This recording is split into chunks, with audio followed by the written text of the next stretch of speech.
Well, thank you, and thanks to all the gathered delegates and luminaries and media professionals, and thanks especially to the hosts of the Munich Security Conference for being able to put on such an incredible event. We're, of course, thrilled to be here. We're happy to be here. And, you know, one of the things that I wanted to talk about today is, of course, our shared values. And, you know, it's great to be back in Germany. As you heard earlier, I was here last year as United States Senator. I saw Foreign Secretary David Lammy and joked that both of us last year had different jobs than we have now. But now it's time for all of our countries, for all of us who have been fortunate enough to be given political power by our respective peoples, to use it wisely to improve their lives.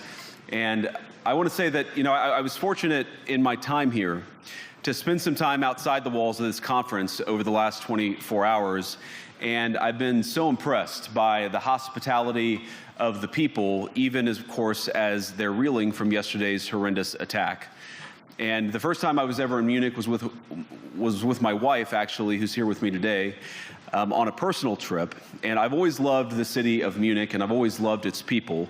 And I just want to say that we're very moved, and our thoughts and prayers are with Munich and everybody affected by the evil inflicted on this beautiful community. We're thinking about you, we're praying for you, and we will certainly be rooting for you in the days and weeks to come.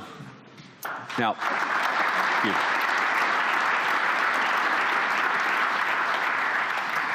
I hope that's not the last bit of applause that I get, but we gather at this conference, of course, to discuss security, and normally we mean threats to our external security. I see many great military leaders gathered here today. But while the Trump administration is very concerned with European security and believes that we can come to a reasonable settlement between Russia and Ukraine, and we also believe that it's important in the coming years for Europe to step up in a big way to provide for its own defense, the threat that I worry the most about vis-a-vis Europe is not Russia, it's not China, it's not any other external actor. And what I worry about is the threat from within, the retreat of Europe from some of its most fundamental values shared with the United States of America. Now, I was struck that a former European commissioner went on television recently and sounded delighted that the Romanian government had just annulled an entire election. He warned that if things don't go to plan, the very same thing could happen in Germany too. Now, these cavalier statements are shocking to American ears. For years, we've been told that everything we fund and support is in the name of our shared democratic values. Everything from our Ukraine policy to digital censorship is billed as a defense of democracy. But when we see European courts canceling elections and senior officials threatening to cancel others, we ought to ask whether we're holding ourselves to an appropriately high standard. And I say ourselves because I fundamentally believe that we are on the same team. We must do more than talk about democratic values, we must live them. Now, within living memory of many of you in this room, the Cold War positioned defenders of democracy against much more tyrannical forces on this continent.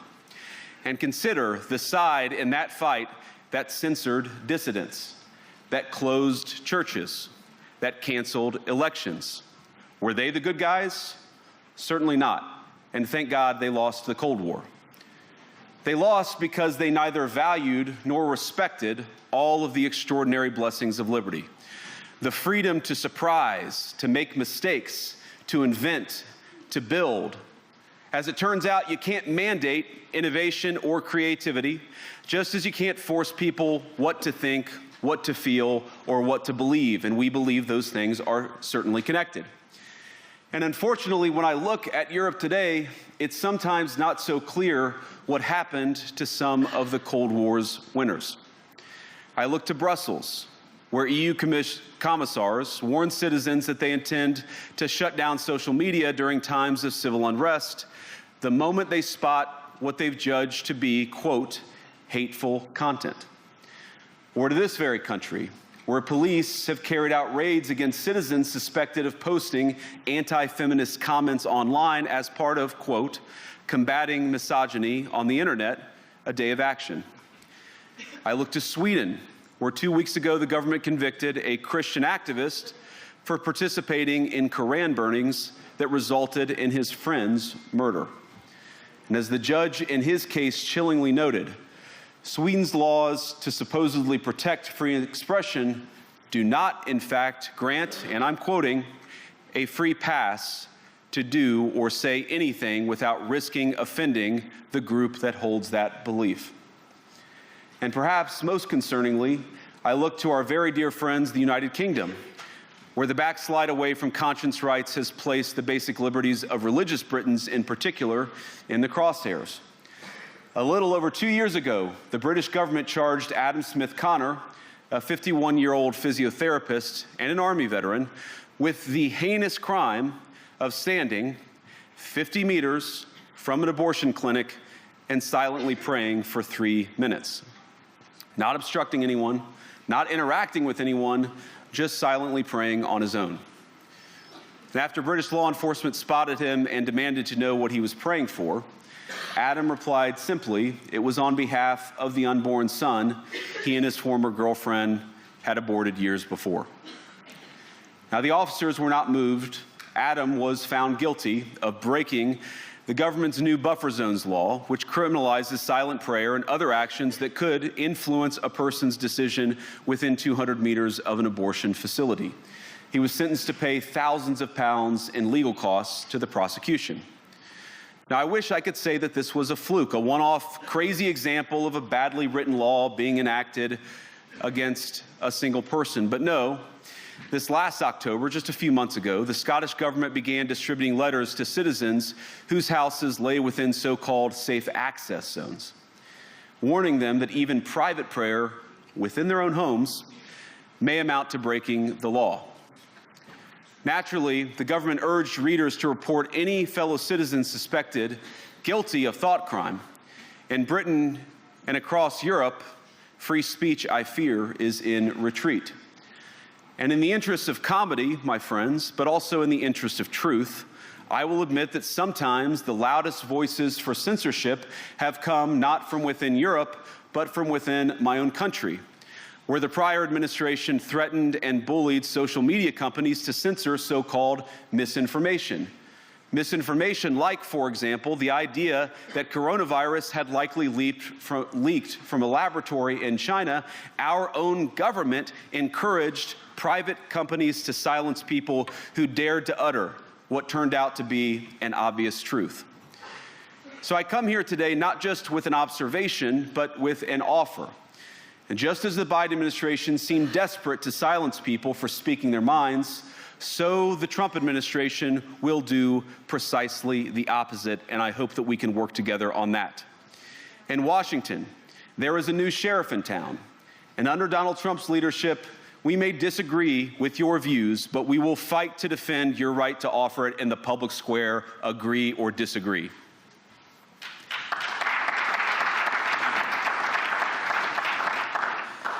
Now, we're at the point, of course, that the situation has gotten so bad that this December, Romania straight up canceled the results of a presidential election based on the flimsy suspicions of an intelligence agency and enormous pressure from its continental neighbors. Now, as I understand it, the argument was that Russian disinformation had infected the Romanian elections.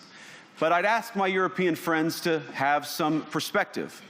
You can believe it's wrong for Russia to buy social media advertisements to influence your elections. We certainly do. You can condemn it on the world stage even. But if your democracy can be destroyed with a few $100,000 of digital advertising from a foreign country, then it wasn't very strong to begin with. Now, the good news is that I happen to think your democracies are substantially less brittle than many people apparently fear. And I really do believe that allowing our citizens to speak their mind will make them stronger still. Which, of course, brings us back to Munich, where the organizers of this very conference have banned lawmakers representing populist parties on both the left and the right from participating in these conversations.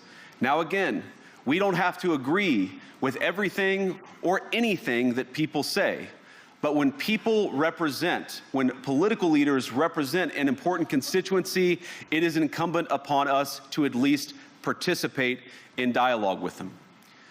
Now, to many of us on the other side of the Atlantic, it looks more and more like old entrenched interests hiding behind ugly Soviet-era words like misinformation and disinformation, who simply don't like the idea that somebody with an alternative viewpoint might express a different opinion or, God forbid, vote a different way or, even worse, win an election. Now, this is a security conference, and I'm sure you all came here prepared to talk about how exactly you intend to increase defense spending over the next few years in line with some new target. And that's great, because as President Trump has made abundantly clear, he believes that our European friends must play a bigger role in the future of this continent. We don't think, you hear this term, burden sharing, but we think it's an important part of being in a shared alliance together that the Europeans step up while America focuses on areas of the world that are in great danger. But let me also ask you, how will you even begin to think through the kinds of budgeting questions if we don't know what it is that we're defending in the first place? I've heard a lot already in my conversations, and I've had many, many great conversations with many people gathered here in this room. I've heard a lot about what you need to defend yourselves from, and of course that's important.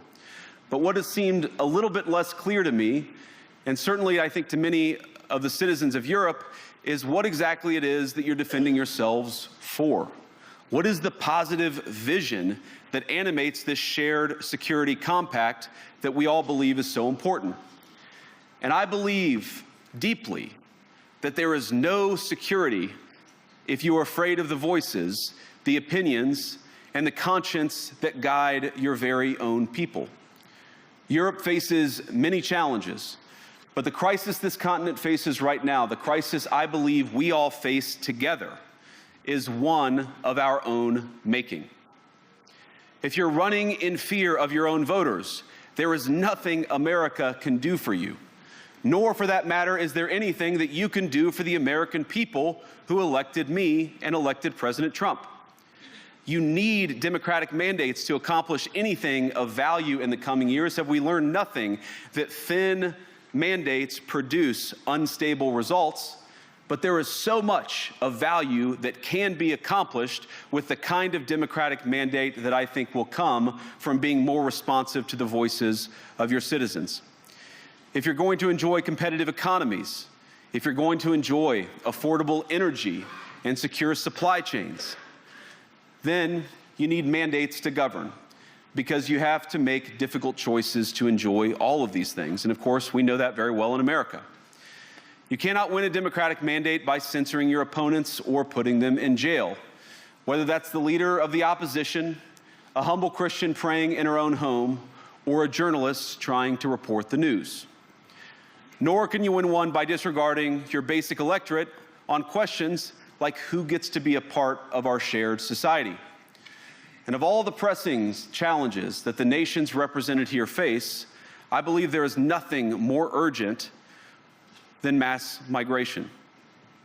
Today, almost 1 in 5 people living in this country moved here from abroad. That is, of course, an all-time high. It's a similar number, by the way, in the United States, also an all-time high. The number of immigrants who entered the EU from non-EU countries doubled between 2021 and 2022 alone, and of course it's gotten much higher since.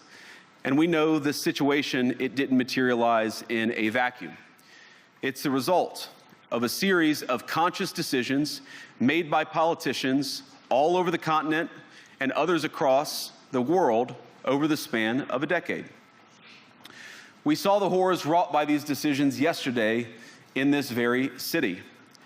And of course, I can't bring it up again without thinking about the terrible victims who had a beautiful winter day in Munich ruined.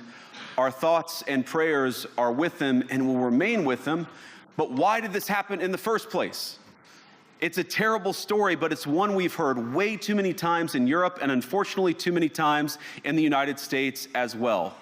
An asylum seeker, often a young man in his mid-20s, already known to police, rams a car into a crowd and shatters a community. How many times must we suffer these appalling setbacks before we change course and take our shared civilization in a new direction? No voter on this continent went to the ballot box to open the floodgates to millions of unvetted immigrants. But you know what they did vote for? In England, they voted for Brexit, and agree or disagree, they voted for it. And more all over Europe, they're voting for political leaders who promise to put an end to out-of-control migration. Now, I happen to agree with a lot of these concerns, but you don't have to agree with me. I just think that people care about their homes, they care about their dreams, they care about their safety and their capacity to provide for themselves and their children. And they're smart. I think this is one of the most important things I've learned in my brief time in politics. Contrary to what you might hear a couple mountains over in Davos, the citizens of all of our nations don't generally think of themselves as educated animals or as interchangeable cogs of a global economy. And it's hardly surprising that they don't want to be shuffled about or relentlessly ignored by their leaders. And it is the business of democracy to adjudicate these big questions at the ballot box. I believe that dismissing people, dismissing their concerns, or worse yet, shutting down media, shutting down elections, or shutting people out of the political process protects nothing. In fact, it is the most surefire way to destroy democracy. And speaking up and expressing opinions isn't election interference. Even when people express views outside your own country, and even when those people are very influential. And trust me, I say this with all humor, if American democracy can survive 10 years of Greta Thunberg scolding, you guys can survive a few months of Elon Musk. But what no democracy, American, German, or European, will survive is telling millions of voters that their thoughts and concerns, their aspirations, their pleas for relief are invalid or unworthy of even being considered. Democracy rests on the sacred principle that the voice of the people matters. There's no room for firewalls. You either uphold the principle or you don't. Europeans, the people, have a voice. European leaders have a choice. And my strong belief is that we do not need to be afraid of the future. You can embrace what your people tell you, even when it's surprising, even when you don't agree. And if you do so, you can face the future with certainty and with confidence, knowing that the nation stands behind each of you. And that, to me, is the great magic of democracy. It's not in these stone buildings or beautiful hotels. It's not even in the great institutions that we have built together as a shared society. To believe in democracy is to understand that each of our citizens has wisdom and has a voice. And if we refuse to listen to that voice, even our most successful fights will secure very little. As Pope John Paul II, in my view, one of the most extraordinary champions of democracy on this continent or any other, once said, "Do not be afraid." We shouldn't be afraid of our people, even when they express views that disagree with their leadership. Thank you all. Good luck to all of you. God bless you.